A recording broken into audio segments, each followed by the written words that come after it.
Friends, welcome to Kannan info Tamil. நம்ம இன்னைக்கு என்ன டாபிக் பார்க்க போறோம் அப்படின்னா 3 முக்கியமான டிஃபென்ஸ் அப்டேட் இந்த வீடியோல பார்க்க போறோம். முதல் டிஃபென்ஸ் அப்டேட், இந்தியா S-5 அப்படிங்கிற ஒரு மிகப்பெரிய அணுசக்தி நீர்மூழ்கி கப்பலை கட்டுவதற்கான வேலைகளை தொடங்கிட்டதா செய்திகள் வெளிவந்திருக்கு. இந்த S-5 அணுசக்தி நீர்மூழ்கி கப்பல்கள் தற்போது இந்திய கடற்படையில உள்ள அணுசக்தி நீர்மூழ்கி கப்பல்களை விட 2 மடங்கு பெரிய கப்பலா இந்தியா உருவாக்க போறாங்க. S-5 அணுசக்தி நீர்மூழ்கி கப்பலை இந்தியா எதற்காக டெவலப் செய்யறாங்க, இந்த கப்பலை பயன்படுத்தி என்ன மாதிரியான ஆபரேஷன்களை கேரி அவுட் செய்ய முடியும், எந்தெந்த நாடுகளை தாக்குவதற்காக இந்தியா இந்த அணுசக்தி நீர்மூழ்கி கப்பலை கட்டி வந்துகிட்டு இருக்காங்க அப்படிங்கிறது குறித்து பார்க்கலாம். இரண்டாவது அப்டேட், இந்தியாவின் பிரசாந்த் லைட் காம்பேக்ட் ஹெலிகாப்டர்களை ஒரு ஆப்பிரிக்க நாடு வாங்க இருப்பதா செய்திகள் வெளிவந்திருக்கு. பிரசாந்த் லைட் காம்பேக்ட் ஹெலிகாப்டரை எந்த ஆப்பிரிக்க நாடு வாங்க போறாங்க, இதன் மூலமா இந்தியாவுக்கு கிடைக்கக்கூடிய நன்மைகள் என்ன, பிரசாந்த் லைட் காம்பேக்ட் ஹெலிகாப்டரோட செயல்திறன் என்ன அப்படிங்கிறது குறித்து பார்க்கலாம். மூன்றாவது அப்டேட், இந்தியா தொடர்ந்து பிரம்மோஸ் மிசைல்களோட செயல்திறனை அதிகரிச்சு வந்துகிட்டு இருக்காங்க. அந்த வகையில தற்போது இந்திய படையில் பயன்பாட்டில் உள்ள பிரம்மோஸ் மிசைல்ல மிகவும் ஒரு முக்கியமான மாற்றத்தை இந்தியா செய்ய போறாங்க. இதன் மூலமா பிரம்மோஸ் மிசைலோட செயல்திறன்ல ஒரு மிகப்பெரிய முன்னேற்றம் ஏற்படும் அப்படின்னு டிஃபென்ஸ் எக்ஸ்பர்ட் சொல்றாங்க. பிரம்மோஸ் மிசைல்ல என்ன மாற்றத்தை செய்ய போறாங்க, இந்த மாற்றத்தின் மூலமா பிரம்மோஸ் மிசைலோட செயல்திறன் எப்படி மாற்றி அமைக்கப்படும் அப்படிங்கிறது குறித்து நம்ம டீடைலா இந்த வீடியோல பார்க்கலாம். நம்ம சேனல்ல டிஃபென்ஸ் மற்றும் ஜியோபாலிட்டிக்ஸ் சம்பந்தமா தினம் ஒரு வீடியோ பப்ளிஷ் பண்ணிட்டு இருக்கோம். உங்களுக்கு நம்ம சேனல்ல பப்ளிஷ் பண்ணக்கூடிய வீடியோஸ் பிடிச்சிருந்துச்சுன்னா சேனலை சப்ஸ்கிரைப் பண்ணி சப்போர்ட் பண்ணுங்க. நீங்க பண்ற ஒவ்வொரு சப்ஸ்கிரிப்ஷனும் எனக்கு அடுத்தடுத்த வீடியோஸ் போடுறதுக்கு ஒரு மோட்டிவேஷனா இருக்கும். தற்போது இந்திய கடற்படையில INS அரிஹாந்த் மற்றும் INS அரிகாட் அப்படிங்கிற 2 அணுசக்தி நீர்மூழ்கி கப்பல்கள் பயன்பாட்டில் இருந்து வருது. இந்த அணுசக்தி நீர்மூழ்கி கப்பல்கள் கிட்டத்தட்ட 6000 டன் எடை கொண்டது. இது தவிர S-4 மற்றும் S-4 ஸ்டார் அப்படிங்கிற 2 அணுசக்தி நீர்மூழ்கி கப்பலை இந்தியா கட்டி வந்துகிட்டு இருக்காங்க. S-4 மற்றும் S-4 ஸ்டார் அணுசக்தி நீர்மூழ்கி கப்பல்கள் 7000 டன் எடை கொண்டது. இந்த நீர்மூழ்கி கப்பல்களை 2024 இருந்து 2025 வருடத்துக்குள் இந்திய கடற்படையில் இணைக்க போறாங்க. இந்தியா இந்த 4 அணுசக்தி நீர்மூழ்கி கப்பல்களையும் அட்வான்ஸ் டெக்னாலஜி வெசல் ப்ராஜெக்ட் அப்படிங்கிற திட்டத்தின் கீழ் கட்டியிருக்காங்க.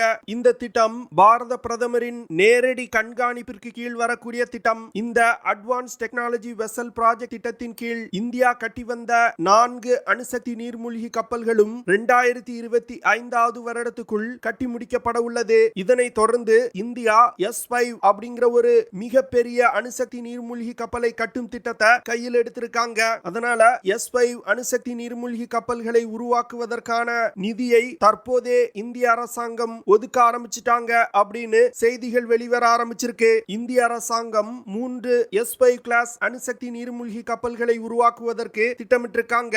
இந்த நீர்மூழ்கி கப்பல்கள் நியூக்ளியர் பவர்ட் பாலிஸ்டிக் மிசைல் சப்மரீன்களா உருவாக்கப்பட உள்ளது. S-5 அணுசக்தி நீர்மூழ்கி கப்பலை கிட்டத்தட்ட 13500 டன் எடை கொண்டதா டெவலப் செய்ய போறாங்க. இந்த அணுசக்தி நீர்மூழ்கி கப்பலை இயக்குறதுக்கு 190 மெகாவாட் திறன் கொண்ட ஒரு CLWR-B2 காம்பாக்ட் லைட் வாட்டர் ரியாக்டர்கள் பயன்படுத்தப்பட உள்ளது. இந்த நியூக்ளியர் ரியாக்டரை Bhabha atomic research centre develop செய்து வந்துகிட்டு இருக்காங்க. இந்த நியூக்ளியர் பவர்ட் அட்டாக் சப்மரீனை பிரத்யேகமா சீனாவை மனதில் வைத்துதான் இந்தியா டெவலப் செய்து வந்துகிட்டு இருக்காங்க. இந்தியா தன்னுடைய அணு ஆயுத கொள்கையா செகண்ட் ஸ்ட்ரைக் பாலிசியை தான் வச்சிருக்காங்க. அதாவது ஏதாவது ஒரு நாடு இந்தியா மீது அணு ஆயுத தாக்குதல் நடத்தினாங்கன்னா அதற்கு பதிலடி கொடுக்கும் விதமா தான் இந்தியா அணு ஆயுத தாக்குதல் நடத்துவாங்க.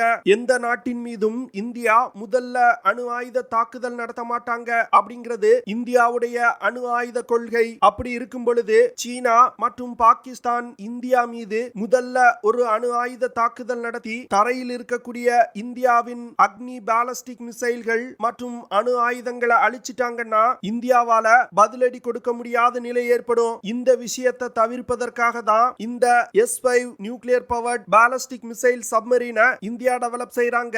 அதாவது ஒரு அணு ஆயுதம் பொருத்தப்பட்ட ஒரு பாலிஸ்டிக் மிசைல நியூக்ளியர் சப்மரீன்ல இணைத்து கடல்ல டிப்ளாய் செஞ்சிட்டோம்னா அந்த நியூக்ளியர் சப்மரீன் எங்க இருக்கு அப்படிங்கறத கண்டுபிடிக்கவே முடியாது. ஏன்னா நியூக்ளியர் பவர்ட் சப்மரீன்களால பல மாதங்கள் கடலுக்கு அடியில் பதுங்கி இருக்க முடியும். இதனால இந்தியா அணு ஆயுதத்தால் தாக்கப்பட்டால் இந்தியானால S-5 nuclear powered ballistic missile சப்மரீன்கள்ல இருந்து பாலிஸ்டிக் மிசைல்களை ஏவி எதிரிகள் மீது அணு ஆயுத தாக்குதல் நடத்த முடியும். இந்த காரணத்திற்காக தான் இந்தியா இந்த S-5 nuclear powered ballistic missile சப்மரீன்களை டெவலப் செய்து வந்துகிட்டு இருக்காங்க. நியூக்ளியர் பவர்ட் சப்மரீன்களை உருவாக்குறதுல ரஷ்யா இந்தியாவுக்கு பெரிய அளவுல உதவி செஞ்சு வந்துகிட்டு இருக்காங்க. இந்த S-5 நியூக்ளியர் பவர்ட் சப்மரீனோட பிரதான ஆயுதமே இந்த சப்மரீன்கள்ல இணைக்கப்பட்டிருக்க சப்மரீன் லான்ச் பாலிஸ்டிக் மிசைல்கள். தற்போது இந்திய கடற்படையில் பயன்பாட்டில் உள்ள INS அரிஹாந்த் மற்றும் அரிகாட் நீர்மூழ்கி கப்பல்ல 700 முதல் 1500 கிலோமீட்டர் சென்று தாக்கக்கூடிய K-15 சப்மரீன் லான்ச் பாலிஸ்டிக் மிசைல்கள் மற்றும் 3500 கிலோமீட்டர் சென்று தாக்கக்கூடிய K-4 சப்மரீன் லான்ச் பாலிஸ்டிக் மிசைல்களை மட்டுமே எடுத்து செல்ல முடியும். மிகவும் குறைந்த அளவுல 5000 முதல் 6000 கிலோமீட்டர் சென்று தாக்கக்கூடிய K-5 சப்மரீன் லான்ச் பாலிஸ்டிக் மிசைல்களை எடுத்து செல்ல முடியும். ஆனா தற்போது இந்தியா டெவலப் செய்ய உள்ள S-5 nuclear powered ballistic missile சப்மரீன்ல 12 முதல் 16 K-6 சப்மரீன் லான்ச் பாலிஸ்டிக் மிசைல்களை எடுத்து சென்று தாக்குதல் நடத்த முடியும். இந்த K-6 சப்மரீன் லான்ச் பாலிஸ்டிக் மிசைல்கள்னால 10,000 முதல் 12,000 கிலோமீட்டர் தூரத்துல உள்ள இலக்குகளை தாக்க முடியும். அது மட்டும் இல்லாம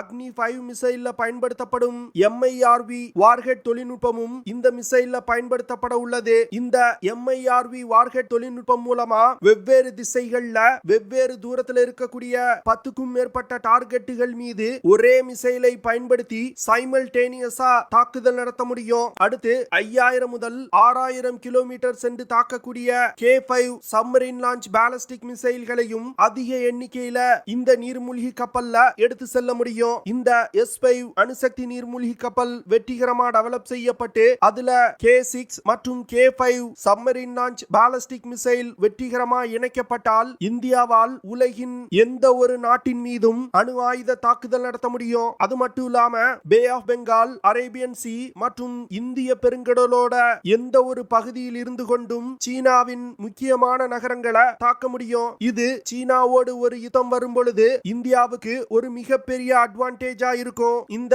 S-5 அணுசக்தி நீர்மூழ்கி கப்பல் நியூக்ளியர் பவர்ல இயங்குறதுனால இந்த நீர்மூழ்கி கப்பலோட ரேஞ்ச் அன்லிமிட்டெட். இரண்டாவது அப்டேட், ஆப்பிரிக்க நாடான நைஜீரியா இந்தியாவிடமிருந்து 12 பிரசாந்த் லைட் காம்பேக்ட் ஹெலிகாப்டர்களை வாங்க இருப்பதா செய்திகள் வெளிவந்திருக்கு. இதன் மூலமா நைஜீரியா தான் இந்தியாவுடைய பிரசாந்த் லைட் காம்பேக்ட் ஹெலிகாப்டரை வாங்கக்கூடிய முதல் வெளிநாடு. ஏற்கனவே நைஜீரிய ஆர்மியை சேர்ந்த வீரர்கள் இந்தியாவில் இருக்கக்கூடிய ரோட்டரி விங் அகாடமில HAL துரு ஹெலிகாப்டர்களை இயக்குவதற்கான ட்ரைனிங்க முடிச்சிருக்காங்க. இந்த பிரசாந்த் லைட் காம்பேக்ட் ஹெலிகாப்டர்கள் ALH துரு ஹெலிகாப்டர் பேஸா வச்சு தான் டெவலப் செய்யப்பட்டிருக்கு. அதனால இந்த பைலட்டுகளால் நைஜீரியா வாங்கக்கூடிய 12 பிரசாந்த் லைட் காம்பேக்ட் ஹெலிகாப்டர்களையும் இயக்க முடியும். கூடிய விரைவில் மினிஸ்ட்ரி ஆஃப் டிஃபென்ஸ் இல்லனா HAL நைஜீரியா இந்தியாவிடமிருந்து பிரசாந்த் லைட் காம்பேக்ட் ஹெலிகாப்டர்களை வாங்கக்கூடிய விஷயத்தை அறிவிப்பாங்க.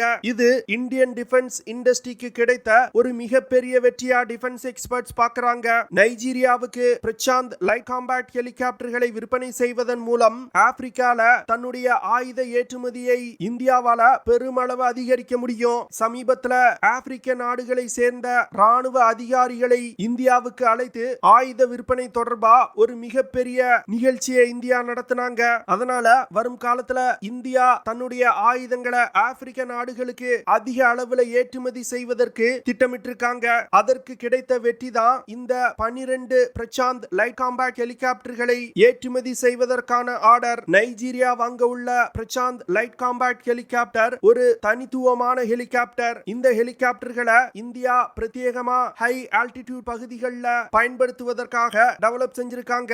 ஆனா இந்த ஹெலிகாப்டர்களால சமவெளி பகுதி, பாலைவனம் மற்றும் மலைப்பாங்கான பகுதியிலையும் மிக சிறப்பா செயல்பட முடியும். Prashant light compact helicopter India உலகின் ஹையஸ்ட் பேட்டில் ஃபீல்ட் அப்படின்னு அழைக்கக்கூடிய சியாச்சின் கிளேசியர் பகுதியிலே ஆபரேட் செஞ்சிருக்காங்க. பிரசாந்த் லைட் காம்பேக்ட் ஹெலிகாப்டர்னால அதிகபட்சமா 330 கிலோமீட்டர் பெர் ஹார் வேகத்துல பறக்க முடியும். இந்த ஹெலிகாப்டரை பயன்படுத்தி 550 கிலோமீட்டர் தூரம் வரைக்கும் பறக்க முடியும். பிரசாந்த் லைட் காம்பேக்ட் ஹெலிகாப்டர்கள்னால அதிகபட்சமா 21,500 அடி உயரத்துல பறக்க முடியும். இந்த ஹெலிகாப்டர்ல தாக்குதல் நடத்துவதற்கு Dhruvastra anti tank guided missile, Mistral air to air missile போன்ற மிசைல்கள் பயன்படுத்தப்படுது. அது மட்டும் இல்லாம precision guided munitions, cluster munitions, unguided bombs போன்ற ஆயுதங்களையும் இந்த ஹெலிகாப்டர்ல எடுத்து சென்று தாக்குதல் நடத்த முடியும். இந்த ஹெலிகாப்டர்னால 1750 கிலோகிராம் எடை கொண்ட ஆயுதங்களை சுமந்து சென்று தாக்குதல் நடத்த முடியும்.